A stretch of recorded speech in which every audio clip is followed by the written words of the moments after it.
So I want to talk about this article really quick because it's all starting to make so much sense right now. This author and journalist was having lunch with friends. There was a white guy and he's married to a black lady, and they were talking politics. And he says that farmers weren't worried about Trump deporting migrants because, wait for it, they thought because unemployment was so high for black people, that these black people would run back to the fields and do the jobs that the migrants were doing when they got deported.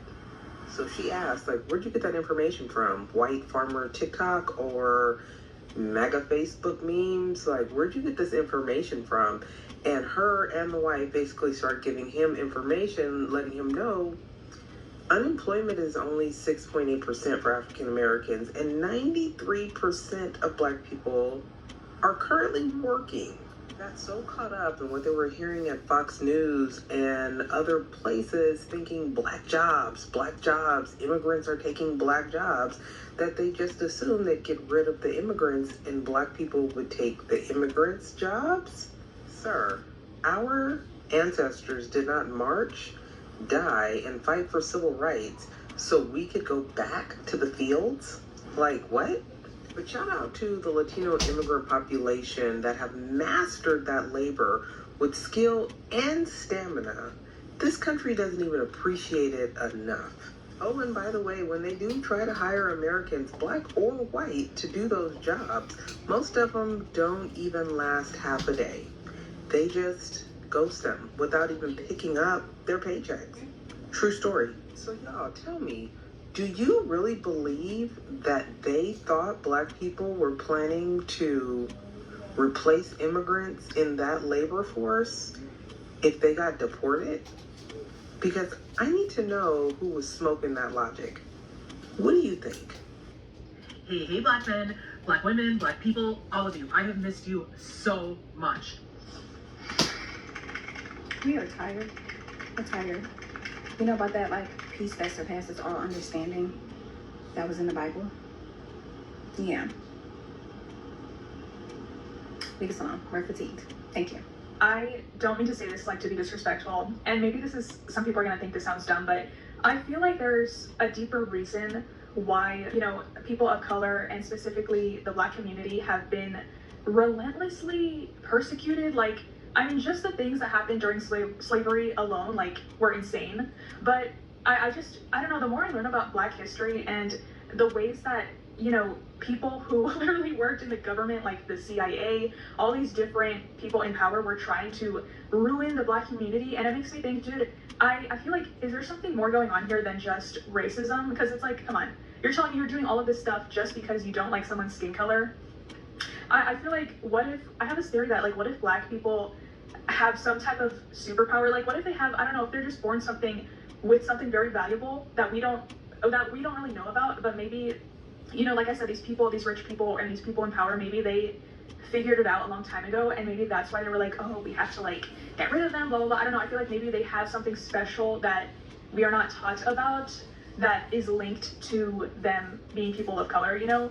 And I've seen some black creators come on here and try to explain how special it is to have melanin in your skin and how it has all these different properties, but I don't know, I just feel like I have a theory that this goes so much deeper than maybe a lot of us realize, because I'm sorry, but I don't think you're gonna go out of your way for all these hundreds and hundreds of years to try to ruin one group of people over something as silly as, oh, their skin is a different color. Like, I feel like there's something that we don't know.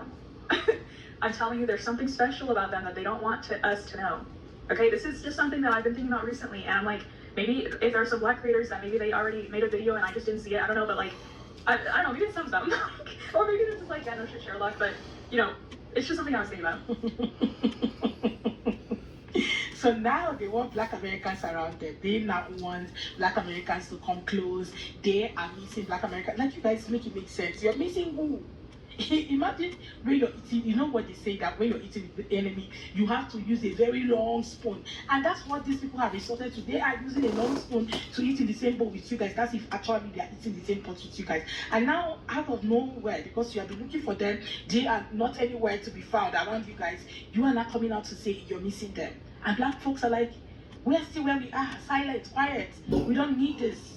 Don't call us out here. We're not ready to follow you guys for any reason. Anyway, guys, I'm going to let the rest of the videos roll. Then I'll come back with more commentary. Credit belongs to original creators of this video.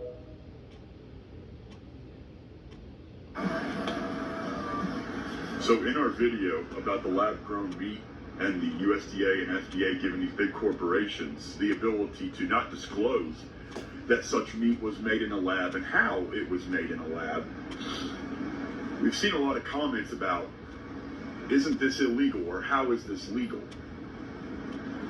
I can't speak to the legal precedent of it. I'm not a lawyer, and I haven't looked recently. I'm sure if it was illegal, it probably isn't now. It's like everything, they move the laws for the big corporations.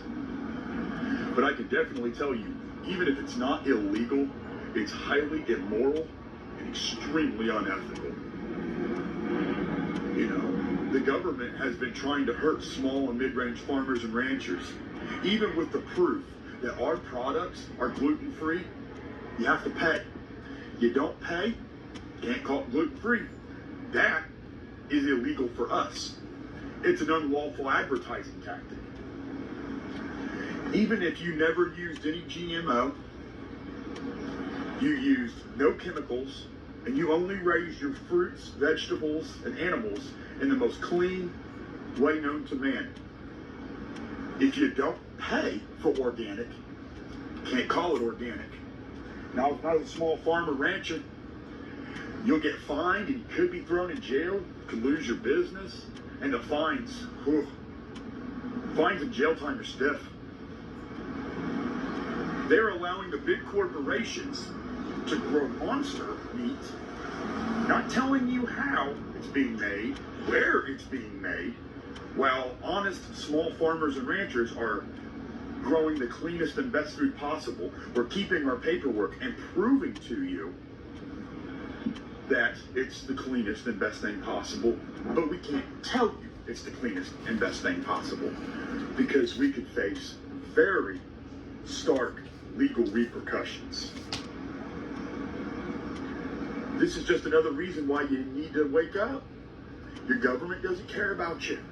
The three-letter agencies don't care about you. The corporations don't care about you. They set the stage for these terms and these words: gluten-free, organic, keto, and now they own the rights to these words. And unless us small business owners drain our bank accounts to be able to use those words, we can't legally use them, even if we fit the description that is used to describe such products.